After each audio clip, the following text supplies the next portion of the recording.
आज का हमारा चैप्टर है थर्मल प्रॉपर्टीज ऑफ मैटर। इसका पहला टॉपिक है हमारा सबसे पहले हीट। हीट क्या होती है? ये एक टाइप की क्या है? Energy. Heat is a type of energy जो कि हमें कोल्डनेस या फिर हॉटनेस का फीलिंग कराती है। ठीक है, जो हमें फील होता है कि कोई चीज गर्म है या फिर ठंडी है, वो कौन सी एनर्जी के कारण होती है? हीट एनर्जी कारण। हीट एक एनर्जी है। ठीक है, अभी जो हीट एनर्जी है तो इसकी एसआई यूनिट क्या होगी? हीट की एसआई यूनिट होती है जूल्स, और इसकी सीजीएस यूनिट होती है कैलोरी। और 1 जूल बराबर होता है हमारा 4.18 कैलोरीज। ठीक है, तो हीट तो एक टाइप ऑफ एनर्जी हो गई। इसी तरीके से अगर जो हम बात करें टेम्परेचर, हीट को नापने के लिए फिजिकल क्वांटिटी बनाई गई जिसको क्या बोलते हैं हम? टेम्परेचर। तो degree of hotness, degree of hotness hotness या फिर ऐसा बोल सकते हो कि मेजर ऑफ हीट। हीट को मेजर करने के लिए क्या बनाया गया? Temperature, degree of hotness. Temperature जो है फिजिकल क्वांटिटी है जो किसको नापती है? हीट एनर्जी को नापती है। अब जो टेम्परेचर है, टेम्परेचर की एसआई यूनिट क्या होती है?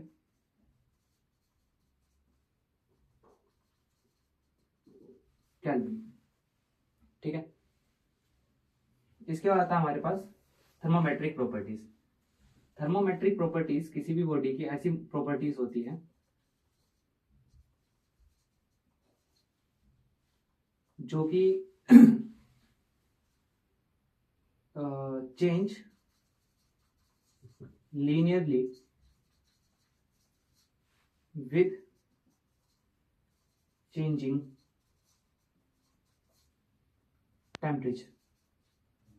कोई ऐसी फिजिकल प्रॉपर्टी किसी बॉडी की जो कि चेंज हो रही हो लीनियरली, किसके चेंज होने पे? टेम्परेचर के चेंज होने पे। उस प्रॉपर्टी को क्या बोलते हैं हम? Thermometric properties. थर्मोमेट्रिक प्रॉपर्टीज जैसे कि एक रॉड है हमारे पास, ठीक है, इसकी लेट से लेंथ क्या है? लेंथ है एल। हमने इसको हीट करा, जैसे हम इसको हीट करेंगे ये अपनी थोड़ी बहुत लेंथ इंक्रीज करेगी। ठीक है, लेट से वो एल डैश हो गई। ठीक है, बट यहां पर हमने एक वर्ड यूज करा है लीनियरली। लीनियरली को अच्छी तरीके से समझेंगे। देखो, मान लो हमारे पास एक रोड थी जिसकी लंबाई फॉर एग्जाम्पल 10 सेंटीमीटर थी।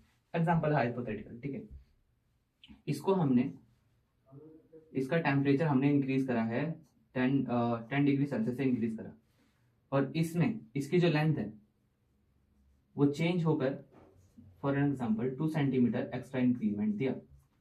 और फिर मैं नेक्स्ट 10 सेंटीमीटर इसको और ज्यादा इसको टेम्परेचर दिया हमने 10 डिग्री सेल्सियस का, और टेम्परेचर ऐड करा प्लस, ठीक है, और बढ़ाया, तो इसमें 2 सेंटीमीटर लेंथ और इंक्रीज हो गई। अगर जो इसी तरीके से हर 10 सेंटीमीटर पे 2-2 सेंटीमीटर का इंक्रीमेंट हमें देखने को मिलता है, तो ये प्रॉपर्टी लीनियरली चेंज हो रही है। और ऐसी प्रॉपर्टी को क्या ही बोलते हैं हम लोग? Thermometric properties. तो थर्मोमेट्रिक प्रॉपर्टीज में जैसे कि किसी की लेंथ आ गई, एरिया आ गया, ठीक है, लेंथ हो गया, एरिया हो गया, डेंसिटी हो गई, वॉल्यूम हो गया, ठीक है, एटसेट्रा। ये सारी की सारी जो प्रॉपर्टीज होती है यही क्या कहलाती है? थर्मोमेट्रिक प्रॉपर्टीज कहलाती है। अब इस थर्मोमेट्रिक प्रॉपर्टीज के बाद एक हमारे पास दो टाइप के मटेरियल्स हो जाते हैं, आइसोट्रोपिक मटेरियल्स और दूसरे होते हैं एनिसोट्रोपिक मटेरियल। आइसोट्रोपिक मटेरियल्स में वर्ड जो है हमारा आइसो रिप्रेजेंट करता है सेम को। मतलब क्या हुआ इसका कि ऐसा कोई मटेरियल जिसमें जो प्रॉपर्टीज है हर एक जगह, एवरीवेयर,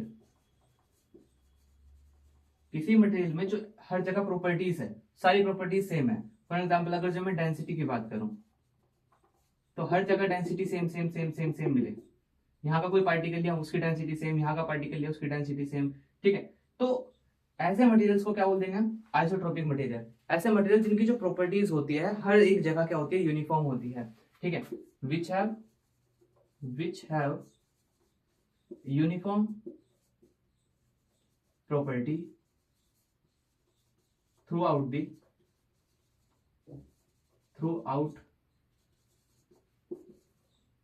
द वॉल्यूम, पूरे वॉल्यूम में इनकी प्रॉपर्टीज क्या रहेगी, सेम रहेगी। तो ऐसे मटेरियल्स को क्या बोल देंगे हम लोग, आइसोट्रोपिक मटेरियल बोल देंगे, ठीक है। रियल लाइफ में जनरली बहुत कम मटेरियल्स होते हैं जो हमारे पास आइसोट्रोपिक होते हैं और ज्यादातर क्या होते हैं, एनिसोट्रोपिक मटेरियल्स होते हैं। एनिसोट्रोपिक बिल्कुल जस्ट इसका उल्टा हो जाएगा। फॉर एन एग्जांपल, मान लो कि अगर जो हमने पानी लिया और उसमें मिक्सचर बना दिया, ऊपर से मान लो कि हमने सोई डाल दी, उसको मिक्स कर दिया और फिर थोड़ी देर के लिए छोड़ा, तो नीचे के पार्टिकल के पास ज्यादा डेंसिटी होगी एज कंपेरेटिव टू ऊपर वाले पार्टिकल के पास। तो ऐसे मटेरियल जिनकी प्रॉपर्टीज चेंज हो जाती है थ्रू आउट दी वॉल्यूम, ऐसे मटेरियल्स को क्या बोलेंगे हम लोग, एनिसोट्रोपिक मटेरियल। और जिनकी सेम रहेगी उनको क्या बोलेंगे, आइसोट्रोपिक मटेरियल। और ये जो हमारे पास प्रॉपर्टी पढ़ी थी हमने, थर्मोमेट्रिक प्रॉपर्टीज, इस प्रॉपर्टी का यूज करके हम लोग वो बनाते हैं, टेम्परेचर नापने के लिए जो हमारे पास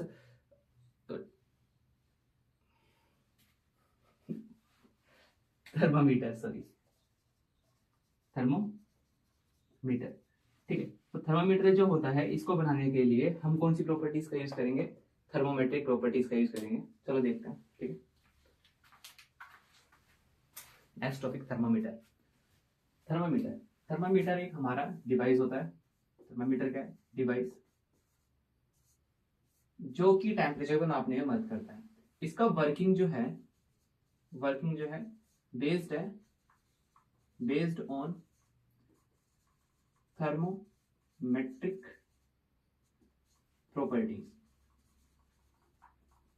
जो थर्मोमेट्रिक प्रॉपर्टीज हमने पढ़ी थी कि ऐसी प्रॉपर्टीज जो कि लीनियरली चेंज होती है टेम्परेचर बढ़ाने पर, उसी पे बेस्ड है इसका क्या, हमारा वर्किंग प्रिंसिपल, कि ये उसी के तरीके से काम करता है। जैसे कि हम बात करेंगे हमारा मर्क्यूरी वाला जो थर्मोमीटर होता है, उसमें जैसे जैसे करके टेम्परेचर बढ़ता है, हीट एनर्जी बढ़ती है, तो वॉल्यूम एक्सपेंड करती चली जाती है हमारी मर्क्यूरी एक्सपेंड करती है, रीडिंग बढ़ती चली जाती है, तो लीनियरली एक्सपेंड करती है। वो भी कैसी प्रॉपर्टी है, थर्मोमेट्रिक प्रॉपर्टी है। तो थर्मोमीटर क्या हो गया, थर्मोमीटर एक ऐसा डिवाइस जो कि यूज करा जाता है किसको नापने के लिए, डिवाइस विच यूज्ड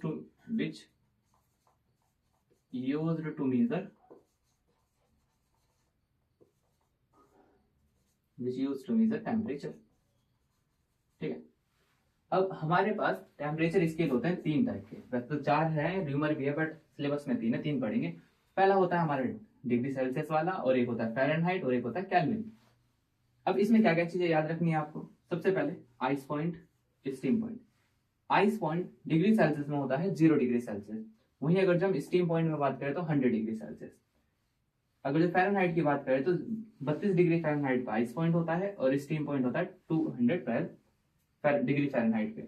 उसी तरीके से आइस पॉइंट बात करें हम केल्विन वाले में तो 273.15 केल्विन हमारा आइस पॉइंट होगा, और स्टीम की बात करें तो 373.15 केल्विन होगा।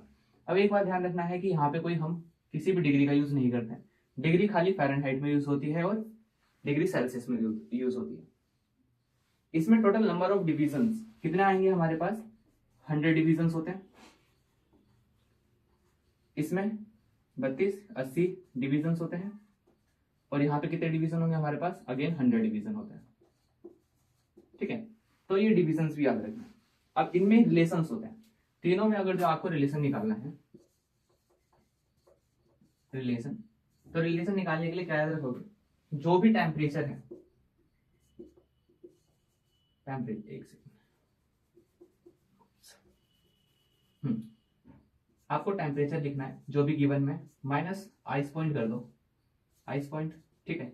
अपॉन में क्या लिखोगे, आपका again steam point minus ice point. ये हमेशा क्या होने वाला, कांस्टेंट। ऐसा भी कर सकते हो, या फिर ये कर सकते हो कि temperature minus ice point upon में टोटल नंबर ऑफ डिवीजन,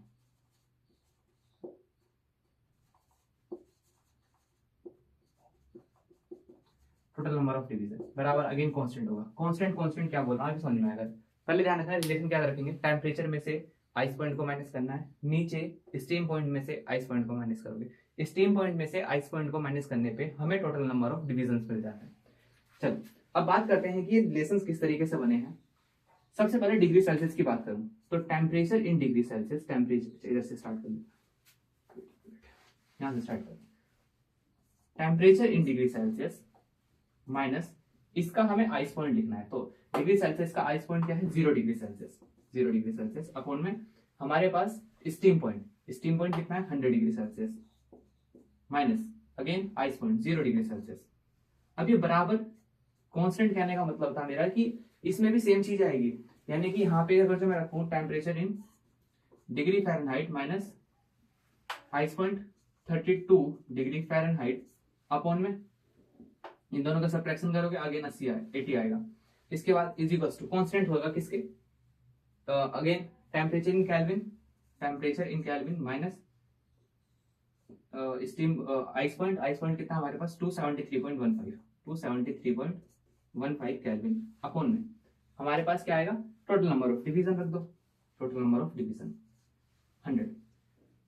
ये तीनों बराबर होंगे क्योंकि हमने कांस्टेंट बोला था। और देखो यहाँ पे मैं लिख सकता हूँ टेम्परेचर डिग्री सेल्सियस बाय 100, यहाँ पे क्या बचेगा हमारे पास is equals to temperature degree Fahrenheit minus 32 degree Fahrenheit upon 80 should be equal to temperature in Kelvin minus 273.15 Kelvin upon 100। Again इसमें से काट सकते हो तो 0 से 0 0 0 0 0 0 एंड 2 से डिवाइड करोगे तो यहाँ पे हमारे पास 5 बचेगा, यहाँ पे हमारे पास 4 बचेगा एंड हमारे पास यहाँ पे 5 बचेगा।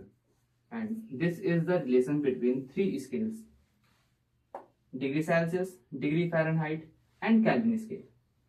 होप सो यहां तक हो चुका है, आपका समझ में आ गया होगा। नेक्स्ट टॉपिक नेक्स्ट क्लास में।